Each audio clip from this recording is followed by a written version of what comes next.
Hi, I'm Loren Roosendaal, and in this episode of Transformed, we're going to look at how to foster a learning culture.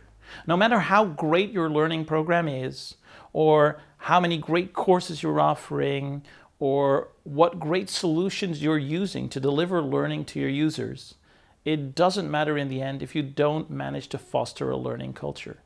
And fostering a learning culture really comes down to three things.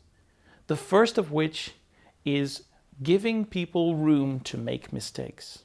Now, I've been to a lot of companies and organizations where there is really no room for people to make mistakes. Where if you make a mistake, you just sort of sweep it under the rug and hope no one notices. Which is terrible because that also means no one gets to learn from it.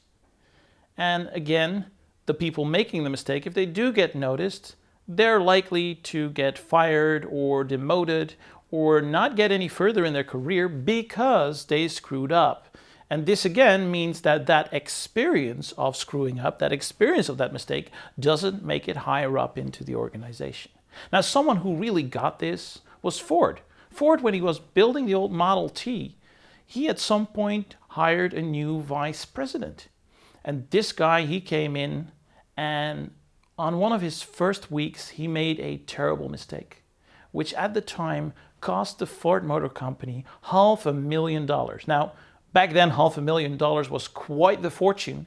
And so his board sat down with Ford and they said, well, this guy just cost you $500,000. Surely now you're going to fire him. And he told them, no, are you crazy? I just invested $500,000 in this guy's training. There is no way I'm firing him.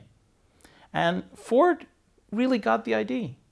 Out of all the people in his company, that guy was going to be the one to never ever make that mistake again. So in order to have a learning culture at your company, there's got to be room for making those mistakes. The second point is appreciating your experts. Pretty much every organization has some people in it that really know their stuff in one field or another. But most of them do a really bad job of appreciating them. At one point, I came into a rather large organization to help them set up a learning program.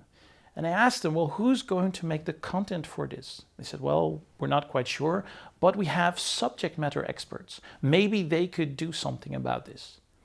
And I said, well, sure, let's get them to the table. And the very next meeting, I was sitting there with 20 subject matter experts around the table. And the very first thing I asked them was, well, guys, you're all subject matter experts here. Tell me, what's that like for you? And they told me, well, basically it's like this. Once a year, I'm asked to write a really big document about something I know a lot about. That goes off on a network drive and no one ever looks at it anymore. Now, the moment your organization is doing that, you're devaluing knowledge, you're devaluing learning experiences in your own company, and you're basically discouraging those very people that you need to help your whole company learn from doing those things that actually help your company learn and grow. So this is a very, very important principle.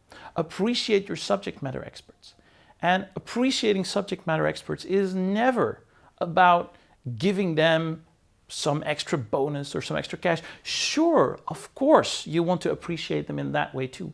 But that for a subject matter expert, for an expert, it's just not going to do anything. Experts aren't motivated by getting $100 more a month. No, the expert is motivated by the fact that their knowledge is being put to good use. So just keep that in mind. Your experts are some of your most valuable assets, but they will only remain that if you ensure that the expertise that you tap from them is applied in such a way that they can see that it's appreciated and put to use. Finally, and thirdly, we need to ensure that the people around an organization all understand the purpose and goal that they're out to accomplish.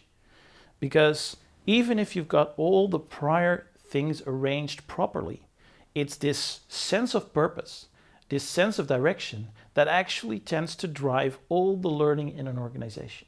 You can have great material written by subject matter experts. You can have a great learning solution. You can allow for mistakes. But if your people aren't clear on what their goals are, what they're supposed to be doing, then they don't have the natural drive to figure out how to do it best. If they don't know why they're doing something, they may keep doing it the same way for years on end, rather than figuring out a much easier way to attain the same goal.